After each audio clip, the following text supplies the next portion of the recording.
to start off, when did you join the band? And I mean, how long ago did even this EP come out? It's only been out what a week or two?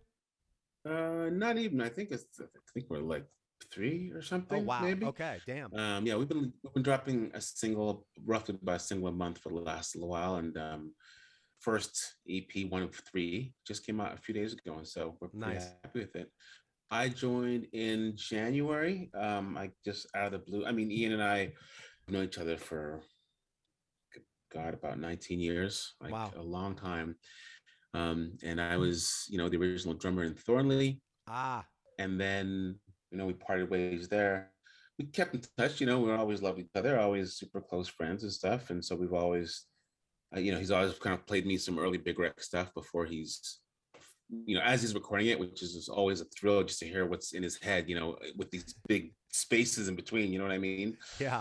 But for the last few years, we've just been just talking, like just sending memes back and forth, and just like sharing drummer videos and things like that. Then yeah, out of the blue in January of this year, he said, "Hey, we're just having some Chuck's having some stuff happen that's affecting his playing a little bit. Would you be able to come in and kind of, we're in here, his stuff is here. Would you be able to come in and take a shot at some of these songs?" And I was like, "Yeah, sure, absolutely." Yeah. So he's like, "Okay, well, don't, we'll see. We'll just give it some time. We'll figure it out. I'll keep you in the loop." I'm like, "Yeah, okay, cool." So I'm thinking it'll be a day or two. And then like 3 hours later, he's like, "Yeah, okay, I'm sending you the songs now.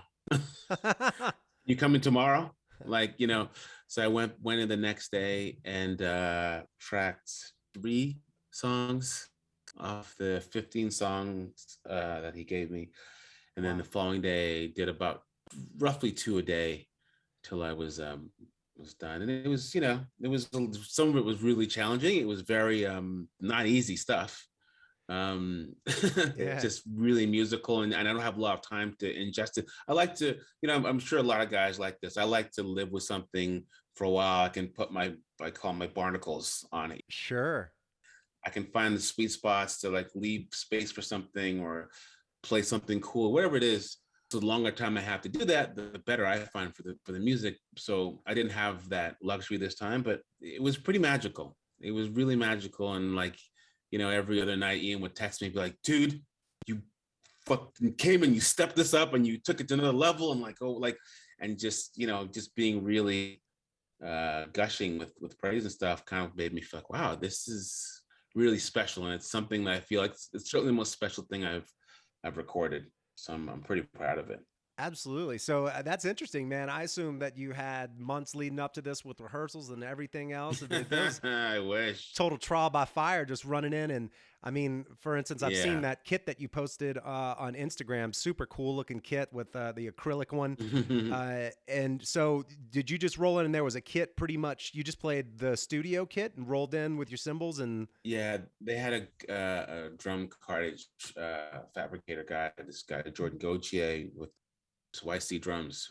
So he brought in a bevy of kits. We had some sonar kits. I think we actually had Chuck's sonar kit in there that he'd left.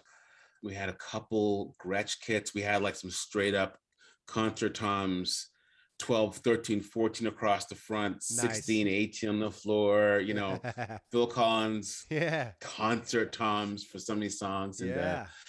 some really great lead drums, some great little big drums, and a grip of snares. It was my first time actually using a Tama bell brass. Oh, you got one of And those. Oh, okay. yeah, this guy Jordan brought in like I don't know, I think like 30 or 40 snare drums. But Jeez. this drum, I'd heard about it because just everyone tracked on it. It just had this legendary reputation, and so when I got to use it, I was like, okay, let's see what this is made of. And after a couple run throughs, I came to the control room and Ian was like, "You literally got like 25 different sounds out of that one snare drum." Like it's just such a versatile drum, which ended up being a massive pain in the ass because the song I had to really lay into it on was a song where I had to be completely static, like just all the way through. Yeah. So any kind of improvising would just kind of register higher on the Richter scale than it normally would on a regular drum. So I was just focused into this zone, just trying to keep it down here, but still keep the intensity of it. Yeah, it was really challenging, but the stuff really turned out well.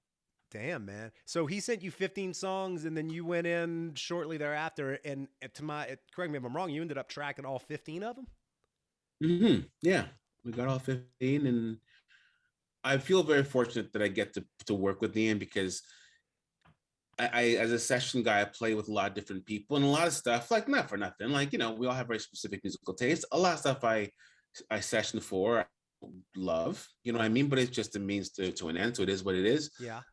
When I can like love or intimately like just get what the artist is doing, it makes what I have to play like so much simpler, dude. Right. Like it just kind of writes itself. Mm-hmm. I just feel really fortunate I get to be in a band with somebody that whose music I feel that way about. Because you feel that way about artists that you'll probably never meet. You know what I Of mean? That like, course.